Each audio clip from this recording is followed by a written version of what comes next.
Sean bienvenidos, formas previas de los no muertos. Yo soy la Caminante Fantasma, presentándome una vez más ante ustedes para discutir un tema que no me ha dejado en paz desde hace un año.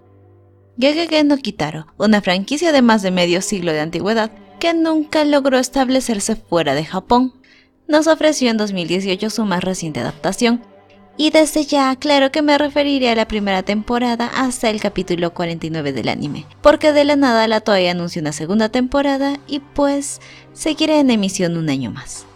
Para conmemorar esto y a causa de una terrible desinformación con respecto a Kitaro, decidí de hecho comenzar un proyecto que venía atrasando desde hace un tiempo, y terminé estrenando mi canal con una serie que llamé Crítica y Reseña Histórica de Gegege no Kitaro, en 3 partes que fácilmente podría decirse fue un mini documental en el tema de Kitaro. Cubrí las películas, anime, historia, personajes, transiciones y documentación del manga, con algo de la perspectiva de una fanática de la franquicia. Lo único que no cubrí fueron los juegos porque debo admitir que soy algo ignorante en ello, y es lo que otros canales han cubierto de hecho mejor.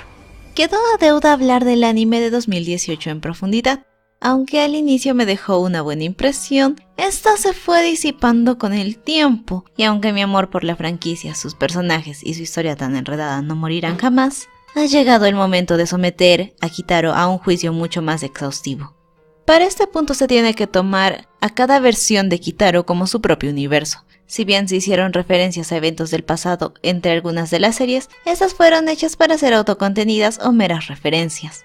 Cada versión de Kitaro es entonces un producto sincrónico que mantiene una serie de anacronías, y hay que tomar eso en consideración, y es también una de las razones por las que le doy un valor histórico narrativo a la franquicia. Y ahora explicar algunos términos. Lo sincrónico se refiere a lo que varía a través del tiempo, o aquello que es diferente dependiendo del momento, y que está en constante cambio. El hecho de que la versión de Kitaro de los 60 fuese una comedia que, aunque inocentona presentara crudezas fuera de lugar, corresponde a un lugar y tiempo específicos. Hacer un kodomo así sería impensable a partir de los 80. Lo anacrónico, por su parte, es aquello que se mantiene estable a través del tiempo. Dígase los elementos que ya analicé previamente, como la alineación del Kitaro Squad, los personajes, la presencia de Neko Musume, la estructura episódica, la evocación de ciertos enemigos icónicos de la franquicia, etcétera, etcétera. Pero en la adaptación de 2018 vi un caso bastante contradictorio en cuanto a cómo se manejó el balance entre lo diacrónico y lo anacrónico. Por un lado, la eterna condena de Kitaro de ser una serie episódica del monstruo de la semana estuvo presente, pero retomó un poco de esa vibra casi pedagógica, en la cual por episodio presentan una problemática y se dan la molestia de desarrollarla. Y gracias a esto ofrecieron unos cuantos episodios que de hecho tienen algo que decir, hacen una buena reflexión y hasta llegan a hacerte reflexionar. Al final les daré una lista con los episodios que recomiendo y por qué. Claro que por cada episodio de esta clase hubieron un montón que solo arrojaron por ahí un tema y se dedicaron al final al monstruo y al conflicto. Otros desarrollan mal tanto al monstruo como al conflicto al meterse con temas que no les correspondían, y otros que, si bien se notaron las buenas intenciones del guionista al darle un tratamiento a cierto tema, ese terminó fallando por algún motivo que en su mayoría fueron los personajes.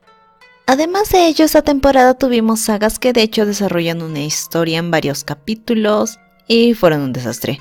Soy consciente de que algunos podrán haber gustado de estas sagas, pero déjenme explicar por qué soy disgustada con estas. El primer intento de una saga que trataron de sacar adelante fue el de la Guerra de los Tanukis, o un episodio referenciando ese recordado capítulo del manga. Y para este punto estoy acostumbrada a la reescritura de viejos capítulos de Gegege no Kitaro, pero aquí no les sirvió de mucho. Tras haber presentado capítulos que podían tomarse en serio, con muertes reales con consecuencia y estableciendo una modernidad hostil para los yokais, pues de pronto las autoridades son incapaces de actuar como adultos y no hay ningún reparo en poder aceptar que los yokais existen. Y no hubo repercusiones a pesar de todo el caos y que al menos por 48 horas los tanukis gobernaron Japón. Y esto sería más fácil de dejar pasar, pero fue el primer episodio en 2 partes y la serie luego insistiría con sus temas sobre la aceptación de los yokais en la era moderna para el final de la temporada. Sin mencionar que los tanukis como villanos fueron bastante mediocres, y esa es una constante en toda la serie. Hay yokais que plantean conflictos con respecto a lo que hacen desde la perspectiva de la tradición o actuando impulsados por deseos entendibles. Cuando el hombre rata actúa como villano, si bien es inconsistente, al menos tiene cierto derecho, carisma y tradición detrás de su nombre. Lo cual deja al resto de yokais antagónicos sin ser la gran cosa realmente, solo amparándose en que son criaturas del folclore japonés. Para el intento de saga de Bug-Bear, tuvimos otra clase de problemas. Esta vez tuvimos una entidad monstruosa increíblemente poderosa con un plan malévolo de dominación mundial que técnicamente no se movía y quería conquistar el mundo porque le dio la gana. Y no sé ustedes, pero yo prefiero al Bug-Bear de los 60, que al menos conducía.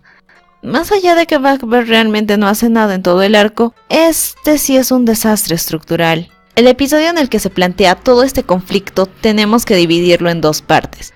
Por una parte es un episodio regular donde con ayuda de unos yokais vietnamitas, Kitaro ilustra los fundamentos del conflicto cultural con los refugiados de manera neutral y respetuosa. Y en cierto punto esta trama es interrumpida por la aparición de la bruja Agnes y todos los secuaces de Bug-Bear que se enfrentan al Kitaro Squad en una batalla épica donde establecen su superioridad en cuanto a fuerza. Pero como no consiguen el MacGuffin de turno, se retiran. El resto de los episodios que plantean batallas contra uno solo de los secuaces, donde al final este último escapa, se sienten insignificantes en comparación, o son episodios regulares donde se tiene que meter a la fuerza el asunto de la bruja Agnes. Para el final del arco y la resolución final, se mete de último minuto un factor emocional familiar que no tiene nada que ver con Bug-Bear, y hay muchos power-ups, y un villano se redime y final feliz. No hay una presentación coherente y progresiva que vaya construyendo el conflicto. No hay un nudo relevante de confrontaciones que avancen la historia. Y no hay un final satisfactorio. Aunque al elegir ese inicio, los guionistas perdieron el único resultado satisfactorio al que apuntaban al plantear a Bug-Bear como este monstruo tan poderoso con secuaces tan fuertes, que era una pelea final épica. Y hablando de peleas, Kitaro nunca ha sido muy bueno en estas. El encanto en el manga era ver qué extraño poder Kitaro iba a sacarse de la manga. Aquí, con un, por así decirlo, moveset definido, perdieron esa posibilidad. Las batallas nunca han sido estratégicas en Gegege no Kitaro. El razonamiento y los modos alternativos de resolver los conflictos siempre estuvieron en algún factor externo a las peleas. Y estos siempre fueron inconsistentes. El punto más bajo de esto fue cuando en el anime de 2007, Kitaro decía que el yokai contra el que iba a pelear era muy fuerte, y luego lo derrotaba en un par de golpes. En este caso no es tan malo como eso, pero Kitaro literalmente se carga unos cuantos dioses antes de la pelea con los tanukis, y se lo consiento más a la versión del 2008 porque esta no se tomaba tan en serio, a diferencia de esta nueva versión que se atreve a referenciar eventos de Hakaba Kitaro. Y ahora, retomando el tema de lo sincrónico, no solo cambian las tendencias con respecto al público y a lo que ven, sino que también cambia la percepción de aquellos que producen. Y Toei por su parte parecía estar dispuesto a experimentar. Ya hablé del particular caso de Hakaba Kitaro del 2010, de la intención de hacer un Kitaro para un público maduro. Pues en este caso diría que su intención se parecía mucho más a hacer un producto orientado tanto al público infantil, al público nostálgico, pero al mismo tiempo apelar al fan del anime promedio. Ya había mencionado esto en mis primeras impresiones, pero no creí que fuera a escalar de manera tan desagradable. Desde el tener a un personaje que es un copito de nieve especial, pero que en realidad no es especial, cuyos pocos rasgos se reescriben a conveniencia, hasta atreverse a usar sistemas de magia matemáticos para justificar a las brujas. En serio, porque la magia debe sentirse mística. No se trata de invocar un círculo de luces a lo Fate y decir que haces cálculos mágicos. Si este tipo de susodichos sistemas de magia existen en el anime, es una herencia ganada de la influencia de los videojuegos. ¿Y por qué poner en Kitaro algo como eso? Se siente muy fuera de lugar. Si de por sí los diseños de la versión de 2008 en cuanto a los yokais que modernizaron envejecieron terriblemente mal por darles un look comercial, los diseños de los nuevos personajes se nota fuera de lugar con el resto también. Es muy claro qué cosas tienen base en los diseños de Shigeru Mizuki y cuáles fueron diseñadas de la nada. No me cuadra del todo ni me agrada que tienen que hacer este tipo de peinados en Kitaro. Y lo siguiente es una queja personal, aunque tiene una base en cuanto al respeto con el pasado de la franquicia. Pues todo comenzó con un intento de motivación para Kitaro, del cual no me voy a quejar porque luego hasta lo trabajaron, en el que la figura de Mizuki fue mencionada. pero luego se atrevieron a volver a mi amado ojito una especie de Bishonen genérico cuarentón, el cual se siente culpable porque Kitaro nunca tuviera una infancia normal, pero el ojito literalmente regresó de la muerte para cuidar de su hijo. O sea, el ojito nunca hizo nada malo. Y ya tenía un diseño. No había necesidad de inventarse uno tan genérico. Y entiendo que es un anacronismo para este punto el hecho de que Nekomusume esté enamorada de Kitaro. Pero Kitaro es canónicamente feo, así que no me vengan con tonterías. Su padre tenía una cara rara también. Y hablando de Nekomusume y Kitaro, ¿recuerdan que al inicio era sutil el enamoramiento de la Neko? Pues en cierto punto esta sutileza se fue al caño, y aunque al final la Neko me agradó y me encantaban los momentos en los que hacía equipo con Kitaro al pelear, hubieron instancias donde tocaron el tema de manera muy cringy. Además de jugar con mis sentimientos al referenciar el arco de Nekomusume para iniciar la segunda temporada con todo y asesinar a la Neko, para revivirlo un episodio después. Honestamente pienso que el poner a Kitaro en un viaje por el infierno para salvar a su mejor amigo hubiera sido un mejor inicio de temporada que lo que están haciendo ahora. Y no hubieran habido lolis innecesarias. Y ya que me estoy quejando de las muertes innecesarias, pues que falsamente mataran a mi ojito para que estuviese vivo al final, fue frustrante. Lo único bueno que trajo el final de temporada de Gegege no Kitaro fue el discurso del hombre rata. Pues Nanashi como villano no funciona, es un concepto interesante y todo, pero si solo lo van a tener ahí de fondo haciendo cosas random y recitando no sirve. No supieron darle presencia, su trasfondo y el power-up de la cochina mana parecieron salidos de la nada. Los personajes clásicos de la franquicia también quedaron muy por detrás. Si eres un espectador que ya los conoce, simplemente no los verás mucho. Pero si este es tu primer acercamiento a Kitaro, no te juzgo si no puedes ni recordar sus nombres. No me gustó la caracterización del Koneki Gigi, pues es alcohólico al grado de que ya no es funcional. Y tan Moment y el Nurikabe apenas si se ven. Por su parte, la best girl de toda la franquicia, Tsunaka Kebaba, también está deslucida. Y Mana sigue siendo un terrible personaje. Actúa como si no supiera que es peligroso jugar con lo sobrenatural, es superficial o la chica más buena de la escuela, o una vaga o la chica responsable, porque no tiene una personalidad definida y la reescriben a cada nada. Agnes está mejor escrita, pero aún así es molesta. Sus reacciones la hacen apática. El hecho de que no forme un vínculo con Kitaro y los otros hace que sus motivaciones se sientan egoístas, además de que en más de una ocasión actuó como una psicópata, y se suponía que se simpatizara con ella porque está triste y sola. A mí no me convenció para nada. Una vez con esto dicho, supongo que solo queda darle un 4 de 10, y si no le doy un 3 es por los capítulos destacables que mencionaré a continuación. Están en orden de emisión y nótese la poca presencia de Mana y Agnes en la lista. Capítulo 6.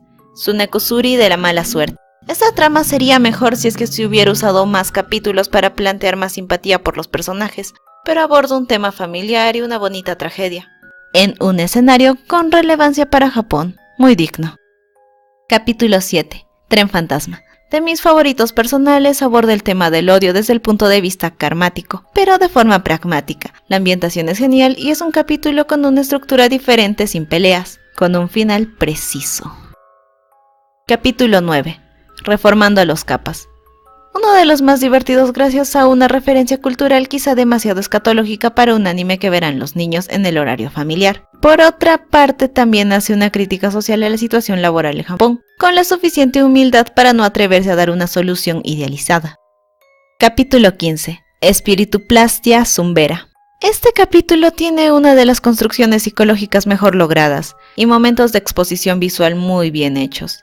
Y aunque una parte me hizo pensar que tomarían una ruta facilista, de hecho fueron hasta el final con una implicación siniestra que te deja pensando. Capítulo 23. La historia del departamento Youkai. Otro bonito drama familiar sobre la lealtad, que juega con las ideas básicas de la franquicia sobre lograr una armonía entre youkais y humanos. Simple, significativo y agradable. Capítulo 25. La maldición de Kubire Oni. Este es el único capítulo enfocado en Mana que verdaderamente me pareció bueno. Al igual que es el único donde Nanashi en realidad hace algo que va con su personaje. El capítulo en sí es como una mini película de terror, con una dirección acorde, aunque me fastidia que Mana, aun siendo amiga de yokai, se meta en ese tipo de problemas, como si no supiera que las maldiciones son reales. Capítulo 31. Azuki Arai, Azuki Haraki, Azuki Baba. Si les gustó el primer capítulo, el cual yo creo que es bastante porque no desarrollan el tema, pues esta sería mi respuesta directa a este. El episodio aborda la fama de internet de manera más efectiva. Podría no parecer nada comparado con otros de esta lista, pero tiene un mensaje relevante con respecto al amor por la tradición en la modernidad superflua. Capítulo 40. La última balada de Sara Koso. Este capítulo también se enfoca en la fama, pero desde el punto de la ambición ciega, y a pesar de que pudieron darle un final feliz, decidieron ir hasta el final con las consecuencias. El tono es relajado todo el capítulo, pero ese final lo cambia todo, aún sin recurrir al shock. De todos modos, eso es para niños. Capítulo 41. Enigma, la rebelión de Bakesori. Este es otro de los capítulos tiernos y trágicos. En este caso se nos habla acerca del apego a los objetos y su cuidado. Es un concepto que deriva del pensamiento shintoísta, pero se ejecutó con corazón y con un buen desarrollo, bastante coherente. Capítulo 43. Vida eterna, Odoro Odoro. Este tiene que ser uno de los capítulos más torpes en ejecución que decidí poner en la lista. Pero si lo incluyo es porque este es sin duda el más ambicioso de todos. Aquí presentan un dilema moral para Kitaro donde él tiene muy claro lo que se supone que debe hacer, pero con implicaciones realmente delicadas. Por primera vez se cuestiona y la resolución también no es fácil de asimilar. Más allá de estos, hubo unos cuantos que me gustaron, pero preferí no incluir porque eran más episodios tiernos, u otros que tenían partes muy buenas y partes muy malas también. Y lo que quedan son episodios que de hecho son malos. Si no estás de acuerdo, déjalo en los comentarios, quizá debatamos un poco. Sobre la segunda temporada, pues nos veremos de nuevo en un año. Espero tener menos cosas de las que quejarme, pero digamos que el chico ecchi que agregaron no me agrada para nada. Ahora quisiera hacer también una actualización con respecto a la documentación del manga. El año pasado pude adquirir una copia del Kashihoban de Kitaro, está en japonés y no tengo posibilidades de traducirlo, pero con la esperanza de encontrar un arco que recuerdo haber leído hace tiempo, pero que ahora no encuentro, que vendría a ser el arco de la mujer con boca de cierre, o lo que es lo mismo, la continuación del anime de 2010, adquirí el volumen 5 y para mi sorpresa incluía parte del nacimiento de Kitaro. Investigué un poco al respecto, al parecer hubo múltiples versiones del mismo capítulo, y lo puedo confirmar porque existe una versión del manga, que es la que está más difundida, donde de hecho Mizuki no deja a Kitaro tuerto, pero la versión que ahora poseo en el Kashihon sí tiene este momento muy explícitamente. Por otro lado, al parecer es algo común que pasaba en este periodo de tiempo, múltiples reediciones de un mismo manga, y capítulos perdidos que no son recopilados en el momento, o son dejados fuera del canon por deseos del autor. Esto hace que recopilar a Kitaro en manga sea una pesadilla para cualquier editor. Dejaré en la descripción los servidores de manga en inglés donde están los fragmentos que yo leí de Kitaro, porque en ninguna parte está completo y porque de vez en cuando veo comentarios pidiéndomelo. Espero no haberlos aburrido con mis quejas y muchas gracias por su atención. Les ha hablado la muerta voz de la caminante fantasma y nos veremos pronto.